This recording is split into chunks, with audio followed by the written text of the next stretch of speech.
Well, welcome everybody to the first episode of the Business of Speaking show in 2021. I am your host, Tim McDonald, and today I have a very special guest, Tiffany Theen. How are you doing, Tiffany? I am doing fine. Thank you. Thank you for inviting me on your show. The first Oh, one too, huh?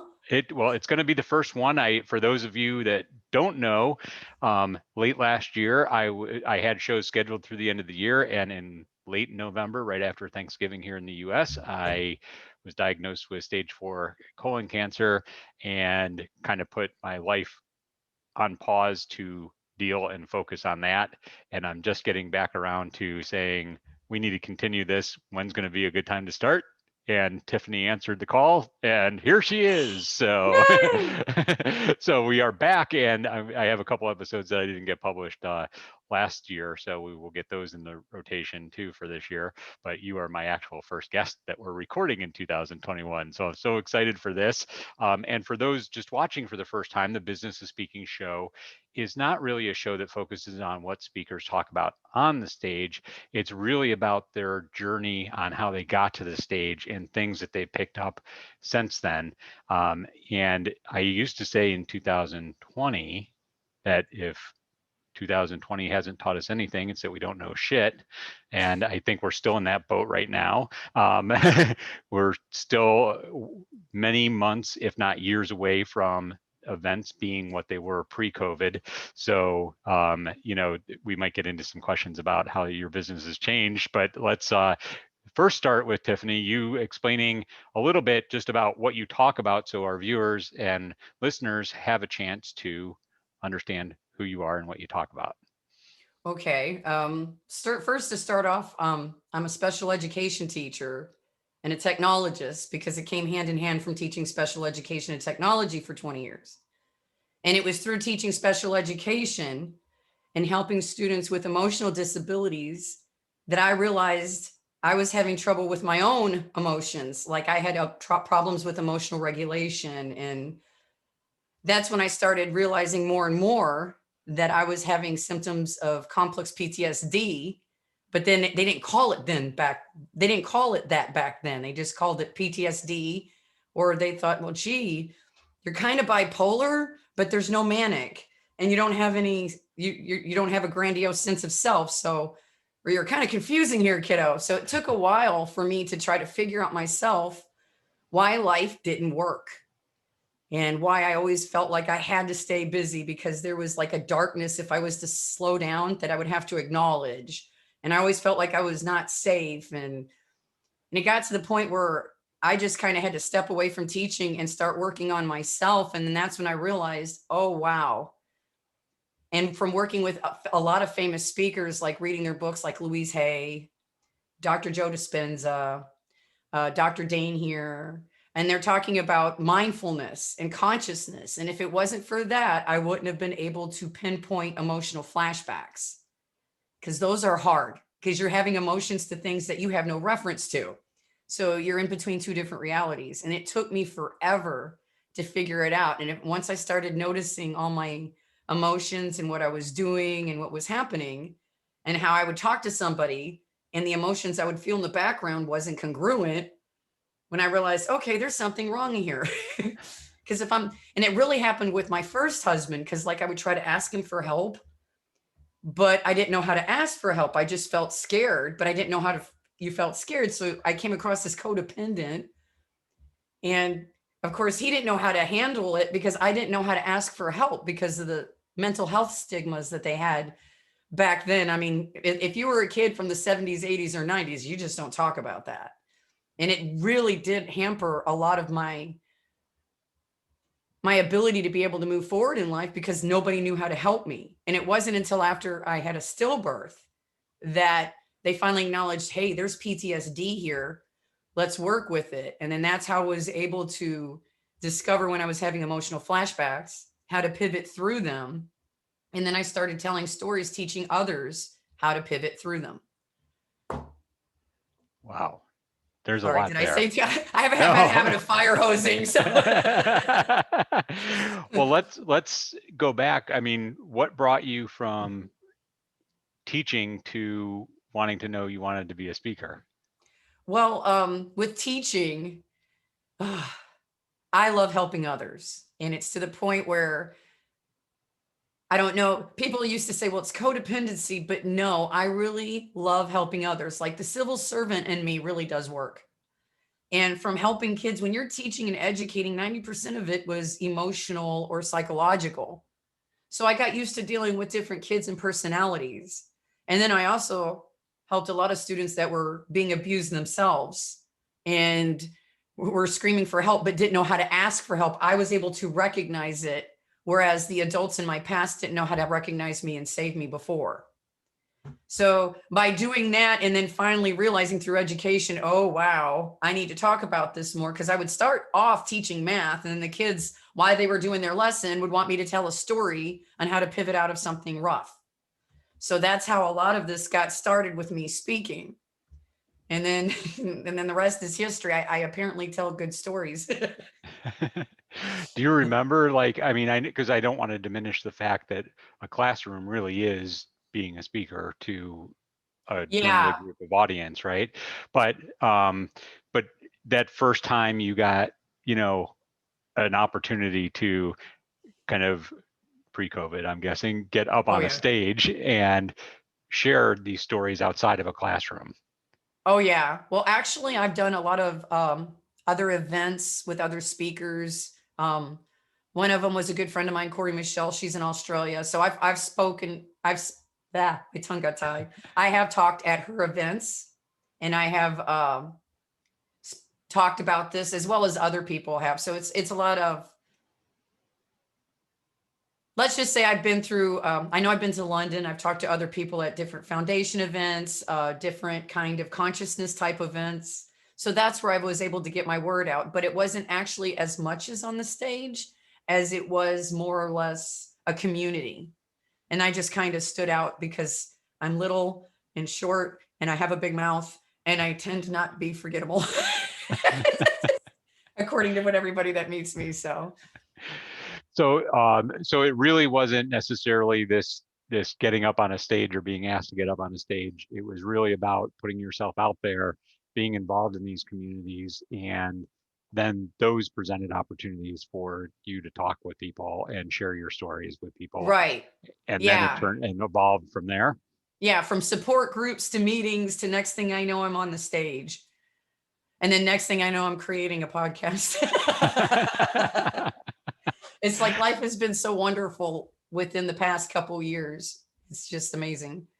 I'm kind of curious because, you know, one of the things I think that is most challenging for, I know me, and I'm sure for, you know, somebody listening, is understanding that they're going through their unique, you know, challenges and obstacles, like you had yours. How did you find these communities? How did you find these people that you wanted to connect with?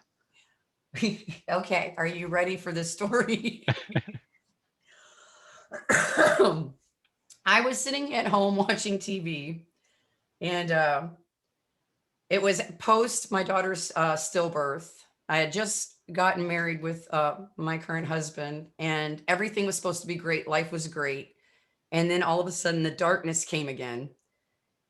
But I was also having problems with my health because these doctors had me on all these different medications trying to help me, but all they were doing was taking care of symptoms.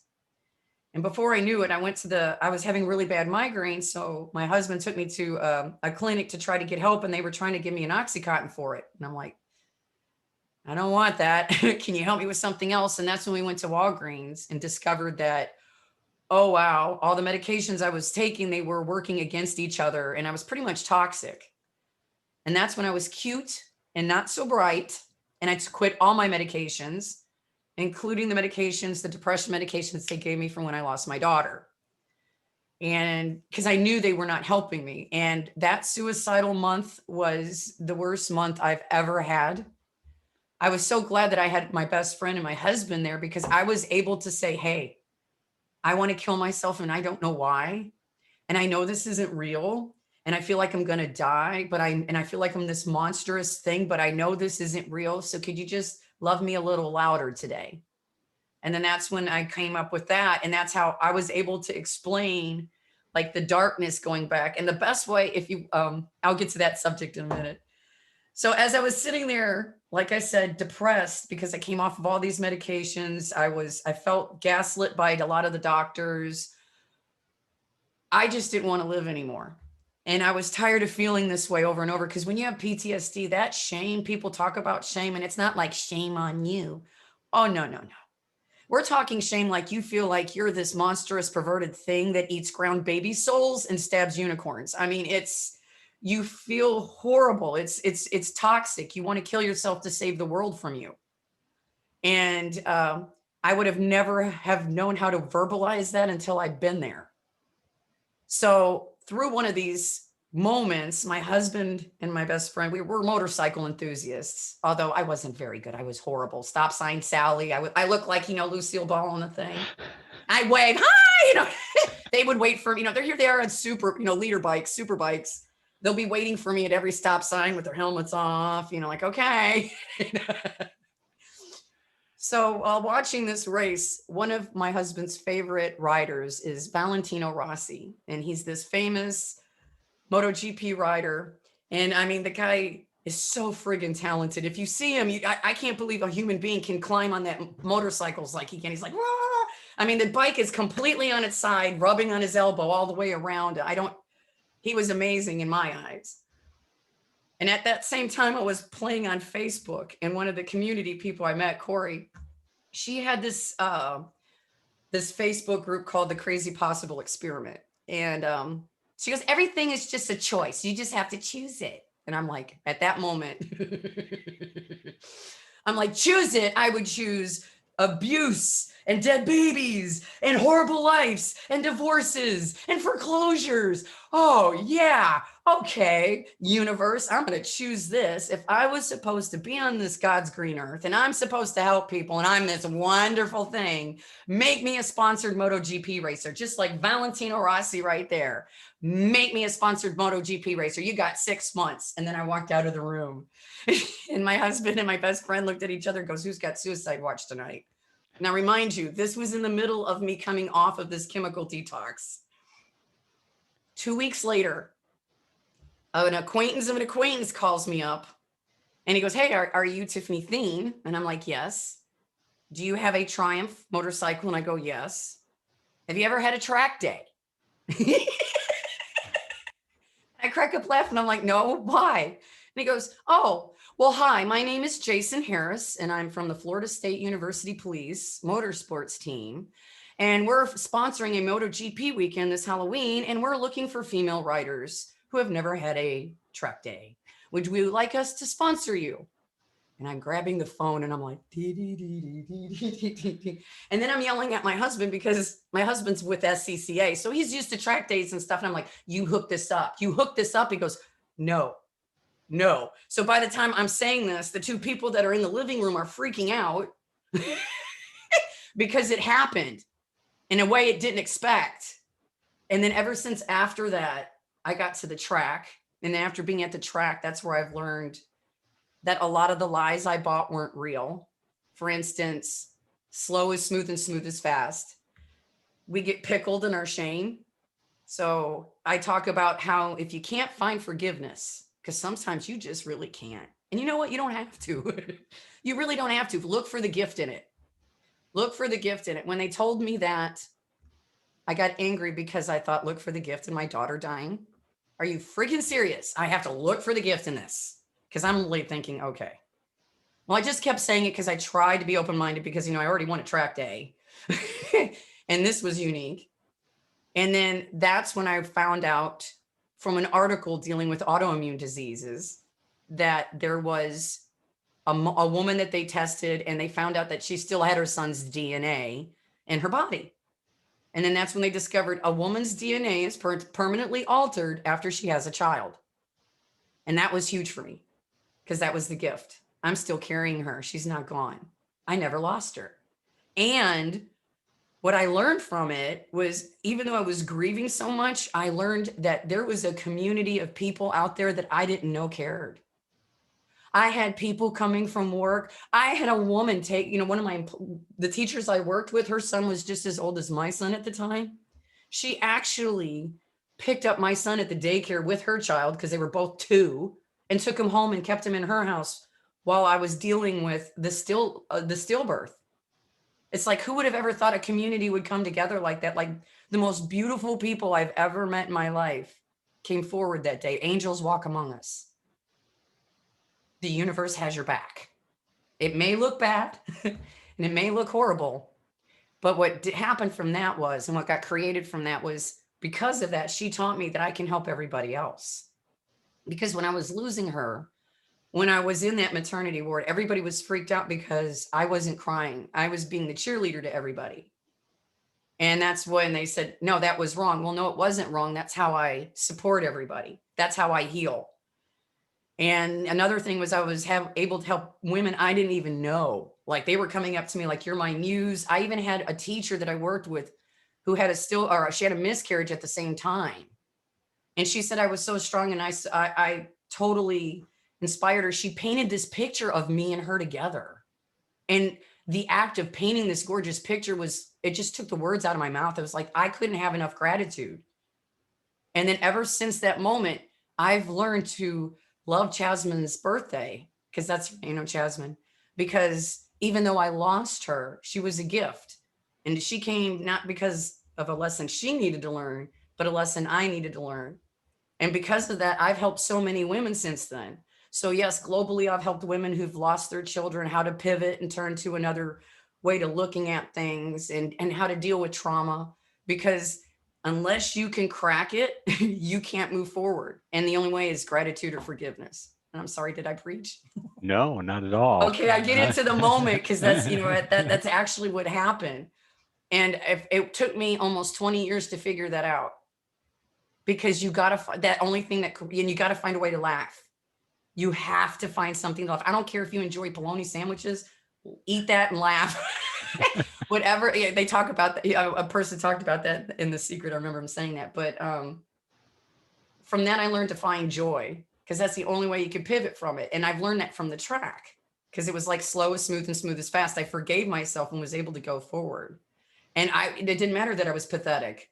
There was people just as pathetic as I was, but by the end of the weekend, we were awesome. And then, like, look where you want to go, because we always get distracted with people in front of us because of the fact that I am a people pleaser. That's one of the things that happens. So I try to take care of and heal everybody. But I learned that was a traumatic response, because if I heal everybody, then everybody's safe, and therefore I'm safe. So once I learned, oh, that's a traumatic response, and started going back on that, I've learned to let people choose and fail.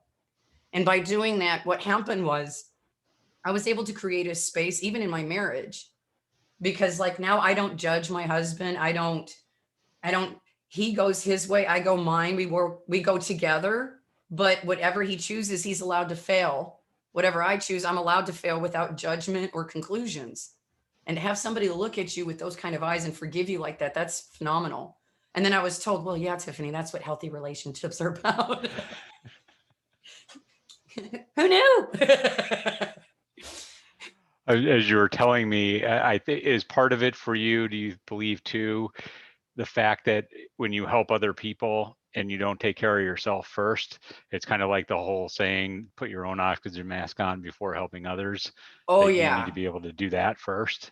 Oh yeah. You definitely have to fill yourself up. If you don't start loving yourself, you're going to attract people who don't love you either. And what I used to do is, like, with my first husband, I tried everything to show love, because I didn't know how to show love. And so what I would do is, because of my childhood and what I went through, giving gifts was my way of showing love. But with him, the way he grew up, he received gifts all the time. So it was nothing to him, but it was monumental to me. So after I would start giving gifts, he would, like, act like no big deal. So eventually I bought our dream house and was like, eh. And then one time he wanted a DeLorean, and I thought, I got enough cash, I could do that.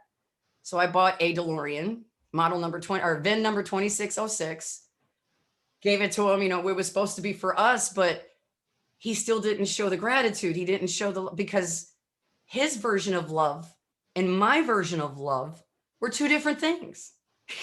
Because how he was shown love was totally different from what I've experienced. And here I'm judging him, thinking he's disrespecting me. But the way he grew up, that was normal in his family. to give to each other. So it was like, it was different. So you see how even the way two people love, have you noticed that with different relationships, you love each person differently? It works that way with everything. And it's like in each relationship, you learn something different and something beautiful about that person and the things that don't work with that person. But I've also learned that from my unresolved trauma from my childhood, it created all this. It created me to resist and react to my environment in ways that it was like, whoa. Looking back at my younger self, I wish I could go back there and say, girl, get the help and get those nails done and buy the convertible. So what moment was it that, you went from teaching, which obviously, you have a regular paycheck coming from, to knowing that becoming a speaker and generating money off of that was going to be the path for you? Ugh, that's bittersweet for me. I'm a high school math teacher. I also taught, so I had a big thing, high school math, and I taught in a classroom of tomorrow, which was all this technology. And I was dealing with a lot of the kids coming up in Common Core. And when you're dealing with algebra and Common Core, sometimes when you were dealing with the beginning of it, it doesn't really blend well.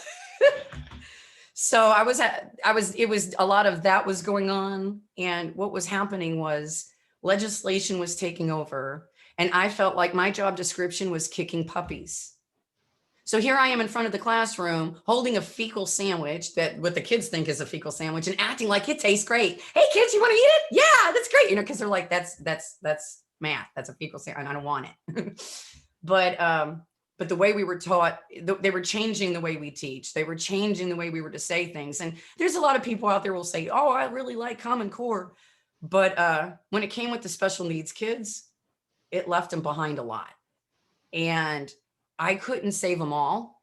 And I got to the point where when I started working at this other school, it was I had a lot of children that were in foster homes and that were abused in my classroom and dealing with, I don't know if you remember when we had the meth, or I don't know if it was the meth or the fentanyl thing, where we had a mass of a lot of people dying from heroin overdoses. Well, Manatee County had a huge population. I mean, it was exploded. And that was the county I was working in at the time. And these children in these battlefields. And psychologically, I couldn't do it anymore because just being there to be able to give them the comfort to make it through the day, because it's like when I pack lunch for myself, I would always have to pack lunch for them because they live in poverty. Most of them don't even have food. I was really shocked about it because like when you work in some of these things, I remember I came back after Thanksgiving and I brought all these oranges and stuff that I got over the holidays to the classroom, and the kids were just going nuts because they were the cuties. And they go, Miss, those are those fancy oranges. We're not allowed to have those. And I'm like, what are you talking about? Oh no, we have to wait till the food truck comes. And they didn't come this time. We're hungry. And that's when I found out. I'm sorry, hang on. They haven't eaten in 3 days. They didn't eat in 3 days. And they came to school for food. And I was like, whoa, what? So I'm grabbing all my snacky crackers, calling my husband, get to Beatrice, get it, whatever wholesale thing, get me some crackers for these kids, and just started feeding them. And that's when I realized I can't save them all. And then by the end of that school year, psychologically, between dealing with my own flashbacks and my own trauma because of what I've witnessed, dealing with my own hardships from when I was a kid and not being able to do anything about it, I felt like I was kicking puppies. And I thought, I can't help people this way. I am not helping them this way, but I can help people over here this way. And if I can't help them here, I'll help them here. So that's when I started pivoting and basically helping with virtual education, which led to speaking. And then, of course, like after I said that person had posted that crazy possible experiment, I kind of won the competition for the craziest, the big crazy possible win. And a lot of people won it. It was once you learn how to use the law of attraction, and there was no looking back. I could help more people here. Yeah. And by the way, that school eventually got shut down and moved and repurposed, which made me feel better because it's like, okay, the universe is working in a way I didn't expect. So we can thank the politicians and school administrators for you becoming a speaker and Yeah, also for taking you out of the classroom and doing good work with the you were with the kids. right. But I mean, it was, well, when you're dealing with legislation, and especially right now with COVID, I'm telling you, if you are an educator right now, I have mad props for you, because what they're having to do with and how they're having to help these kids. And a lot of people think that it's like Little House on the Prairie or something. The kids are all fine. No, these kids are coming in from traumatized situations. They're coming in from horrific. I mean, if they're divorced, Lord help them. If their parents are going through any kind of financial burden right now, Lord help them. If they're going through any kind of oh yeah, any family has any medical issues, oh my goodness. I mean, and isolation for these kids is, yeah, they don't do well either. I mean, it's just such a big rung amok. Teachers out there, any educator out there, you have my props. Yes, and I will echo that as well because I know Yeah. quite a few educators and talk to them about what's going on and understand all that. And I do a lot of work with No Kid Hungry as well, so I understand the impact that not eating has on the learning process as well. Oh yeah. Um, Yeah, no. so, but I just feel like I could keep talking, but I know we're getting close to the end of time. And one question I like to ask at the end is, knowing what you know now as a speaker, what would you give yourself when you first started out as a speaker? What's one piece of advice you would give yourself? Oh, I have about 3 or 4. You can Number list as 1, many look as you for your want. local Toastmasters or or National Speakers Association and get in one of their academies. Why? Because I had no idea this world existed, and it's still beyond my imagination. There's still so much to learn. So look for your local chapter. Perfect. And that's Mm. obviously how we met through Yeah, NSA Central Florida, the Speaker Academy. yeah, exactly. So, no, well, thank you so much. And how can people find you online and get in touch with you if they're interested in learning more about you? I'm still getting that all started as well. My webpage is tiffanytheen.com, and my Facebook page is I am Tiffany Theen, but it's tiffanytheen.com, and you'll see where I have a landing page going right now while we're finishing the ending process of setting that up and getting a podcast called Drop a Gear and Lean. And my podcast is going to be about I want to make it about stories of the hero and everybody. Where is your hero story? So to help people out, and who knows, somebody's hero story might help somebody else. I love it. Can't wait to tune into that one. So, thank you so much, Tiffany, for joining us today on the Business of Speaking show. And we will cut the broadcast right now, but I'm going to stay on with you for just a few more minutes and ask you another question, and that will only be available to our email subscribers. So thank you for listening and watching today. And Tiffany, I will see you in just a minute. Okay.